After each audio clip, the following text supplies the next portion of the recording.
एक महिला अपनी बेटी को लेकर सीधा चौकी पहुंचती है और चौकी इंचार्ज के पास जाने के बाद रोते हुए बिलखते हुए कहती है कि साहब, मेरी एक शिकायत है, मेरा एक पत्र है, आप इसे ले लीजिए और इसमें कार्रवाई कर दीजिए।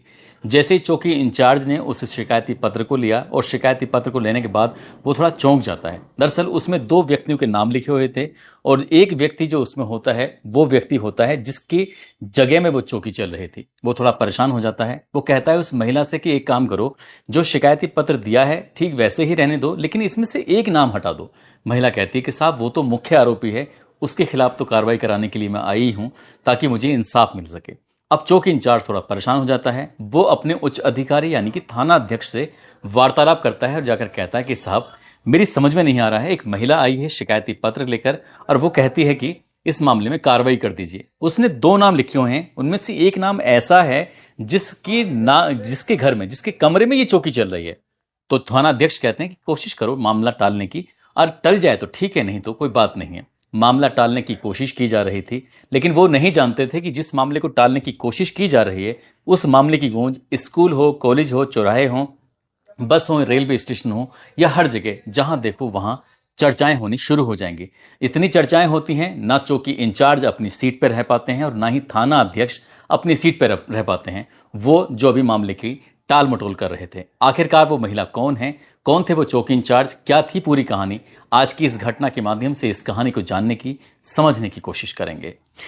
आदाब, नमस्कार, सत श्री अकाल। मैं उस्मान सैफी। आज की जो सच्ची घटना मैं आपको सुनाने जा रहा हूं, ये सच्ची घटना है उत्तर प्रदेश का एक जिला है अयोध्या, और अयोध्या का ही एक थाना लगता है पूरा कलंदर।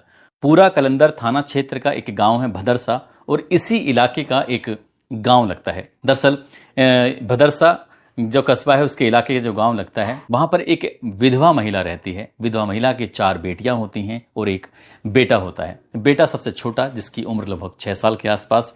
4 बेटियां। घर में खाने कमाने के लिए एक ही मात्र रास्ता है, वो मजदूरी करते हैं तो घर परिवार का भरण पोषण होता है, घर का चूल्हा जलता है। दरअसल जुलाई 2024 के अंतिम सप्ताह की मैं बात कर रहा हूं। जुलाई 2024 के अंतिम सप्ताह में जो सबसे छोटी वाली बेटी होती है, जिसकी उम्र लगभग 12 साल के आसपास होती है, उसको अचानक से उसकी तबीयत खराब होने लगती है। माँ तक बात पहुंचती है। माँ पूछती है कि बेटा, आखिरकार क्या परेशानी है, तुम इतनी परेशान क्यों हो रही हो। दरअसल लड़की छटपटा रही थी, उसके पेट में बहुत ज्यादा तेज दर्द हो रहा था। माँ पर रहा नहीं जाता, अपनी बेटी को लेकर नजदीकी हॉस्पिटल पहुंचती है। वहां जाने के बाद जब बेटी को दिखाया जाता है तो डॉक्टर उस लड़की को देखकर बहुत ज्यादा परेशान हो जाते हैं। माँ को देखते हैं, बेटी को देखते हैं डॉक्टर साहब, और वो समझ नहीं पा रहे थे कि आखिरकार इस बेटी की जो समस्या है, इस समस्या को इसकी माँ तक कैसे पहुंचाएं। तभी वो अपने दिल पर पत्थर रखते हुए डॉक्टर साहब कहते हैं कि माँ जी, मैं ये कहते हुए बड़ा परेशान हो रहा हूँ। दरअसल आपकी बेटी अभी 12 साल की है और वो लगभग 2 महीने की प्रेग्नेंट है। ये कैसे हुई मुझे नहीं पता। जैसे ही माँ ने ये बात सुनी, 12 साल की वो लड़की 2 महीने की प्रेग्नेंट कैसे हो सकती है, माँ के पैरों तले जमीन खिसक जाती है। माँ सोचने पर मजबूर हो जाती है, क्योंकि उसके पति की 2 साल पहले तो मौत हो चुकी है। वो अकेली ही है, घर में खाने कमाने वाली, मजदूरी करके किस तरह से परिवार चलाती है। और सबसे छोटी वाली बेटी, 12 साल की उस बेटी के बारे में सुनकर माँ सोचने पे मजबूर हो जाती है, रोने लगती है। रोते रोते अपनी बेटी के सामने जाती है, हाथ जोड़ के पूछती है कि बेटा, तुम्हारे साथ किसने कुछ गलत किया है, क्या हुआ है, कैसे तुम्हें।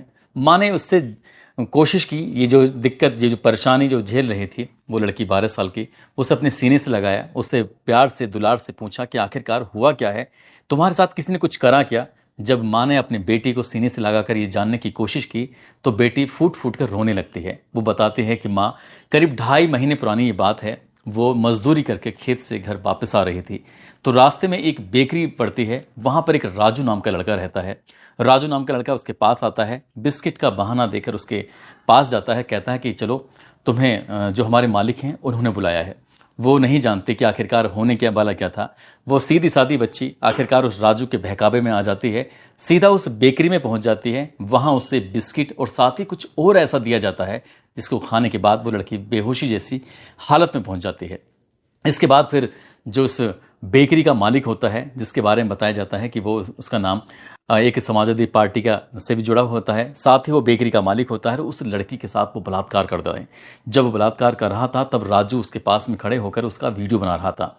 और जब मालिक ये सब काम गंदा कर लेता है तो उसके बाद फिर नौकर की हिम्मत बढ़ जाती है, नौकर भी उसके साथ गंदा काम करता है और जब गंदा काम करता है, वीडियो उसके पास होता है और उस लड़की को डराया जाता है, धमकाया जाता है, उससे कहा जाता है कि ये बात कहीं लीक नहीं होनी चाहिए, यदि लीक होती है, किसी के पास जाती है तो देख लेना ये वीडियो सोशल मीडिया पर वायरल कर दी जाएगी, और ये सोशल मीडिया पर वायरल हुई तो फिर तुम किसी को मुंह दिखाने के लायक नहीं बचोगी, काबिल नहीं बचोगी।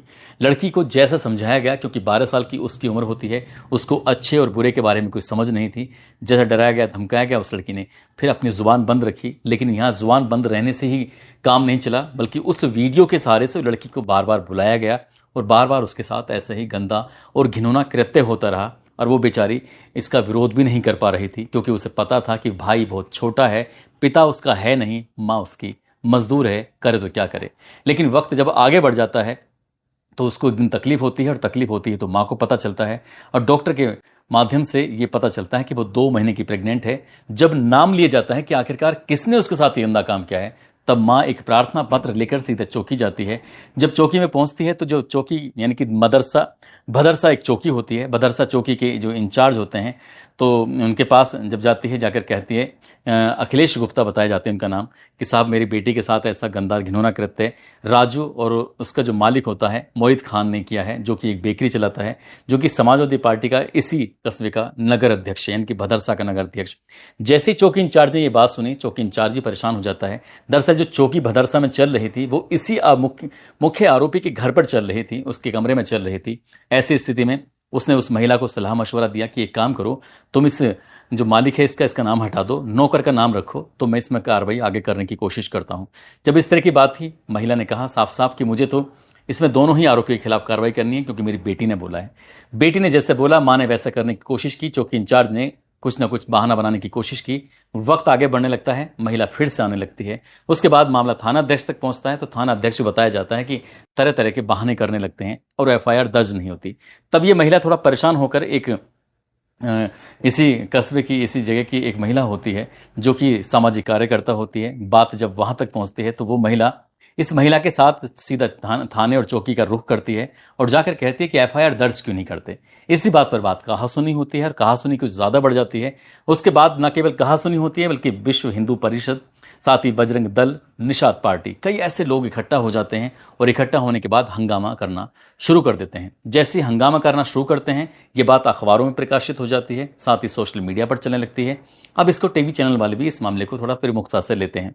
इसी बीच में जो बीकापुर के विधानसभा के जो विधायक होते हैं अमित सिंह, वो परिवार से संपर्क करते हैं, और परिवार से संपर्क करने के बाद मुख्यमंत्री योगी आदित्यनाथ से वो समय मांगते हैं। मुख्यमंत्री योगी आदित्यनाथ समय देते हैं, और 2 अगस्त 2024 को आखिरकार समय मिल जाता है। हालांकि एफआईआर दर्ज हो चुकी थी, और जब जैसे ही पुलिस वालों को पता चलता है कि ये परिवार मुख्यमंत्री से मिलने के लिए गया है, तो जो काम कई घंटों में नहीं हो रहे थे, वो काम फिर मिनटों में शुरू हो जाते हैं।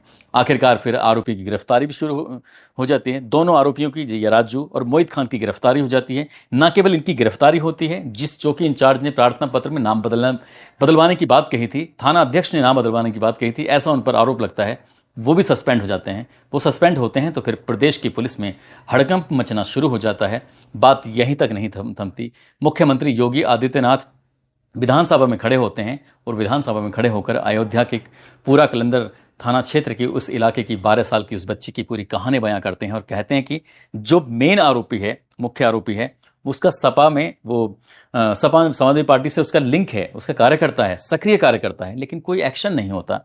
वो साथ ही ये भी कहते हैं कि वो सांसद की टीम का हिस्सा है, और जो सांसद की टीम का हिस्सा है तो आखिरकार उसके ऊपर कार्रवाई कैसे हो सकती है। बस इतना बोलना था। उसके बाद तो जाहिर सी बात है, ये मामला फिर सोशल मीडिया, इलेक्ट्रॉनिक मीडिया और पूरे देश भर में चर्चा का विषय बन जाता है। अब जो शासन होता है, प्रशासन होता है, वो सक्रिय हो जाता है, और सक्रिय होने के बाद जो ये दोनों आरोपी होते हैं, उनकी गिरफ्तारी तो हो ही जाती है, साथ ही उनकी जगहों की पैमाइश करना शुरू कर दी जाती है कि आखिरकार उसके पास कितनी जमीनें हैं, कितनी अवैध रूप से हैं, कितनी वैध रूप से हैं। जिस जगह पर लड़की का बलात्कार होता है, उस बेकरी को पता चलता है कि वो तो अवैध रूप से बनाई गई है। बुलडोजर जाता है, उससे तहस नहस कर देता है। उसके बाद यही एक मकसद था शायद सरकार का, शासन का, प्रशासन का, कि इसने बुरा किया है तो बुरे काम का बुरा नतीजा, इसलिए इस आरोपी के खिलाफ कड़ी से कड़ी कार्रवाई होनी चाहिए। यही संदेश समाज को, ताकि जैसा अगर ऐसा किसी ने किया तो उसे किसी भी कीमत पर बख्शा नहीं जाएगा। क्योंकि मामला, जो मुख्य आरोपी है वो समाजवादी पार्टी से जुड़े होने की वजह से अखिलेश यादव, पूर्व मुख्यमंत्री और समाजवादी पार्टी के जो प्रमुख हैं, उन तक जब बात पहुंचती है तो उन्होंने अपने एक बयान यानी कि वो ट्वीट करते हैं, ट्वीट पर कहते हैं कि डीएनए टेस्ट कराकर इंसाफ का रास्ता निकाला जाए, साथ ही आरोप लगाकर सियासत न की जाए, और डीएनए रिपोर्ट झूठी हो तो संबंधित अधिकारियों पर कड़ी कार्रवाई होनी चाहिए। वो खुद भी कहते हैं कि कार्रवाई हो, लेकिन डीएनए टेस्ट यानी कि बात को पुख्ता सही साबित करके कार्रवाई होनी चाहिए। इस तरह से कोई झूठे आरोप लगाकर इस तरह से नहीं हो सकता। तो कुल मिलाकर ये मामले में इसमें सियासत बहुत ज़्यादा बढ़ने लगी है।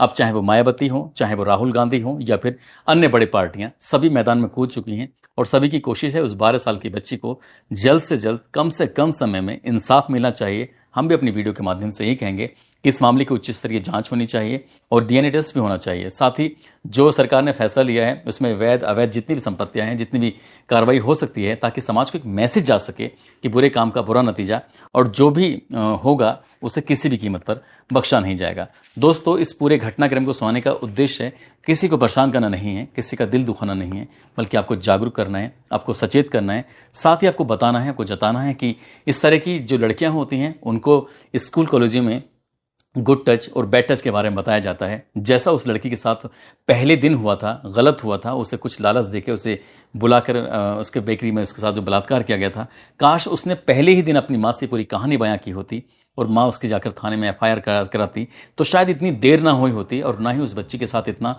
गलत हुआ होता। क्योंकि वो फिलहाल 2 महीने की प्रेग्नेंट है। आगे क्या होगा क्या नहीं होगा ये तो कर कुछ कह नहीं सकते, लेकिन जो दर्द, जो समस्या, जो परेशानी वो लड़की महसूस कर रही होगी, शायद सहज ही अंदाजा लगाया जा सकता है।